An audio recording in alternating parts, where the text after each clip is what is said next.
this video in response to a comment, a joke that Steve Ballmer made recently, which went something like this: what's the difference between a PC and a Mac?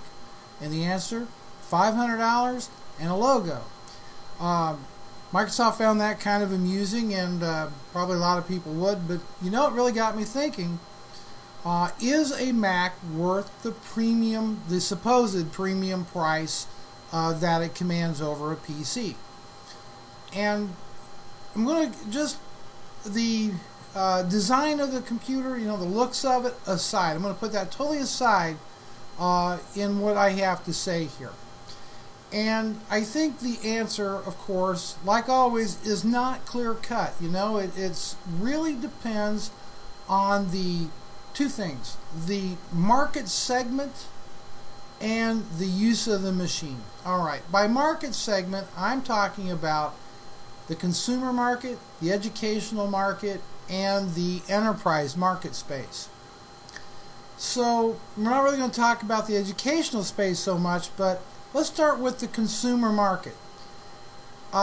First off, there really isn't what I consider to be a low-end Mac. You can't really take $500 and go out and buy a complete Mac system with monitor, mouse, keyboard, and all that. $500. It's just not really going to happen. Yeah, they do have the Mac Mini, but by the time you get it with a decent amount of memory and you add a monitor, monitor, your keyboard, your mouse, you've got a pretty good little chunk of change in that device. That aside, what you are buying when you purchase a Mac in the consumer segment, you're really buying a system. You're getting the hardware, which is very, very good quality hardware, and you're getting OS X, plus you're getting the Apple iLive suite with that system. So as a new user, when you set that Mac up, you have pretty much, you know, everything you need to do things like email, browse the web, create and edit videos, create and edit music, DVDs with iDVD, do some great stuff with GarageBand. You can create a website with, I'm sorry, that's in the iWork suite, iWeb. But you get the idea that iLife is a very, very powerful multimedia creating, generating, editing system. So you can pretty much do anything you want to do as a consumer: chat, browse, email, all that sort of thing. You're not going to fire up a Mac and find it loaded down with a lot of crapware. That just really doesn't happen with a Mac. And pretty much everything works out of the box. Now, I have a 24-inch iMac. It's a couple-year-old model now. But, you know, I have yet to plug a device into that Mac that ever required me to load a driver and do all this stuff. I just plug things in like printers, digital cameras, camcorders, USB mics, whatever. They just take off and work. So I think that out-of-the-box experience, especially compared to sitting down with a new Vista machine, you're probably going to find that for a lot of users, price aside, they would enjoy using a Mac as much, if not more, than a Windows machine, and may be willing to pay that premium price. So Macs can be can be productive right out of the box. OS X is a very attractive, very easy to use interface. The operating system comes with the iLive suite. Backups, just brain dead simple with Time Machine. Really, it just takes over and does its thing. So I'm going to give the answer: is the Mac worth a premium price in the consumer's space? And I give that a qualified yes. I think, as it stands today, that the answer would be yes. I think it's worth a little bit more money to get that user experience, to get that environment, if you will. Now, that being said, with Windows 7, I think some of this may be a game changer. I don't know, but what I've seen of Windows 7, I've been running the beta, it's pretty good. So could give Apple a little bit of run for the money. Now, let's talk about the enterprise space. First off, about 95% of business apps run exclusively on Windows, unless they are a software service or a cloud-based application. And some business applications require that it runs only on Internet Explorer.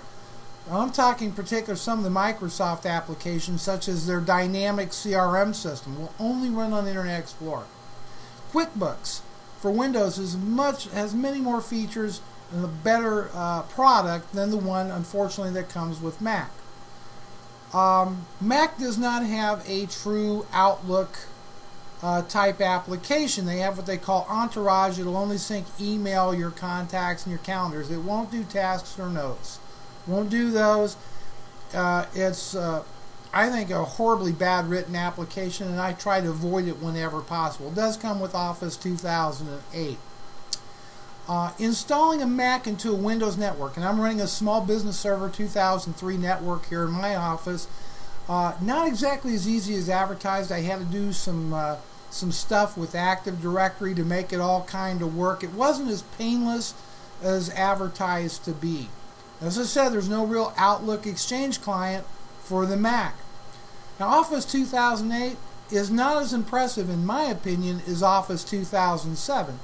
That being said, however, PowerPoint 2008 I think might be better than the one that comes with Office 2007. But certainly, if you purchase the iWork app suite from Apple, the Keynote presentation software alone makes it worth the purchase price of the entire iWork suite. I think it's around $79. Now, there are some workarounds for some of these known issues, but when you get into the business world, frankly, we buy computers based on what we can do with them. So in the business space, the enterprise space, I would say that today the answer is no. A Mac probably is not worth the extra money or investment, unless, of course, you're in the creative businesses such as photography, advertising, digital, where you're working with a lot of digital media, which digital media really is a second language to the Mac. I mean, or really a primary language. That's really what Apple's known for. So for most business, it is not worth the extra money today, in my opinion. But and this is a big qualifier, but as more and more productivity applications move to the cloud, run on Firefox, Safari, that sort of thing, then you can become almost agnostic as to the platform. It should really be about the user experience, and may the best operating system, best hardware system win in that case. Plus, Apple will soon be introducing OS X Snow Leopard. Now, Snow Leopard promises much more integration with the Exchange server, so that iCal will sync directly with Exchange, Apple Mail will sync with Exchange. And there's really some great open source software for the Mac that kind of makes up on some of the things that might be missing. But at the end of the day, this may very well even out, and it may, because of, there's people that say, look, when we get Macs, IT reports less trouble overall with the Mac than we do with the PC. I don't know. Your mileage may vary on that one. I hear a lot of hearsay and read a lot of stuff. I'm not going to take that as in blind faith, but I can tell you this much. In 2 years of running my Mac and not having any hardware issues, I've never had a problem with any kind of spyware, viruses, Trojans, but I haven't had as well on my PC because it's properly secured and protected. I don't know how much of an argument that is, but when you're buying a lot of computers, you're trying to make money with your machines. Right now, probably Apple may not be the best way to go, but that could change in the future. So the answer at the end of the day, it really depends on what you're buying the computer for, what your personal tastes are and your personal preferences. But the Mac certainly provides real value for its money. Millions of people are switching to Mac. They're shipping a lot of units, so I think that speaks for itself. Apple's not done a very good job in the enterprise, but I think they're kind of starting to see the light, and very well may be a business case down the road to say, yep, absolutely, a Mac is a great investment. It's worth a few extra bucks because the Mac can do all these things.